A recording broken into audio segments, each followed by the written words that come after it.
ഇന്നലെ ആ കൊലപാതകത്തിലെ ആ സ്വന്തം ഉമ്മയെ തലക്കിങ്ങനെ തല നിലത്തടിച്ചിട്ടാണ് അവർ കൊലപ്പെടുത്തുന്നത്. എന്നിട്ട് കുറേ നേരം ആ ഉമ്മ ആരും അറ്റൻഡ് ചെയ്യാനില്ലാതെ ആ വീട്ടിൽ കിടക്കുന്നുണ്ട്. ഉച്ചയ്ക്ക് മുമ്പ് നടന്ന ആ വൈകുന്നേരം വരെ. ഹോസ്പിറ്റലിൽ നിന്ന് ബോധം വന്നപ്പോൾ ആദ്യം ചോദിച്ചത് ചെറിയ മോനെ പറ്റിയാണ്. രണ്ടാമത് ഡോക്ടേഴ്സൊക്കെ എന്ത് പറ്റിയെന്ന് ചോദിച്ചപ്പോൾ അമ്മ പറഞ്ഞത് കട്ടിൽ നിന്ന് നിലത്ത് വീണിട്ട് പരിക്ക് പറ്റിയെന്നുള്ളതാണ്. ഒന്ന് ആലോചിച്ച് നോക്കിയേ, അൺകണ്ടീഷണൽ ലവ് എന്ന് പറഞ്ഞാൽ ഇതാ. അത് ലോകത്ത് ആർക്കെങ്കിലും അൺകണ്ടീഷണൽ ലവ് ഉണ്ടെങ്കിൽ രക്ഷിതാക്കൾക്ക് മാത്രമാണ്, എസ്പെഷ്യലി ഉമ്മമാർക്ക് മാത്രമാണ്. അത് എല്ലാം വരുമ്പോൾ പോലും അവരെ പ്രൊട്ടക്ട് ചെയ്യാൻ നോക്കുക.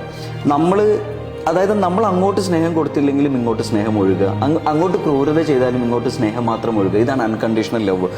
പലപ്പോഴും മക്കൾക്ക് പല ആളുകൾക്ക് മനസ്സിലാവാത്തത് ഈ ഒരു അൺകണ്ടീഷണൽ ലവാണ്. കാരണം നമ്മുടെ മക്കളുടെ സമാധാനം, അവരുടെ സന്തോഷം മാത്രം പ്രാധാന്യം കൊടുക്കുന്ന രക്ഷിതാക്കൾ അവരെ ധിക്കരിച്ചുകൊണ്ട് നമ്മൾ ചിലപ്പോൾ പ്രണയത്തിൻ്റെ പേരിലോ അല്ലെങ്കിൽ ലഹരിയുടെ പേരിലോ നമ്മൾ അവരെ ധിക്കരിച്ചിട്ട് ഇറങ്ങിപ്പോവുക.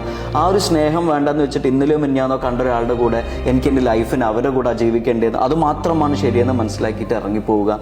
അങ്ങനെ ജീവിതം നഷ്ടപ്പെടുന്ന എത്ര ആൾക്കാരുണ്ട്.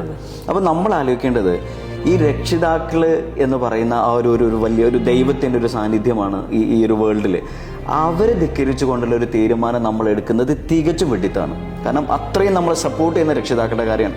അങ്ങനത്തെ രക്ഷിതാക്കളുടെ വാക്കിന് വില നൽകാതെ നമ്മൾ നമ്മുടേതായ ഇഷ്ടങ്ങൾക്ക് പോകുമ്പോൾ ഒരു എറ്റേണലി നമ്മൾ ഒരിക്കലും ഹാപ്പി ആവാൻ പോകുന്നില്ല.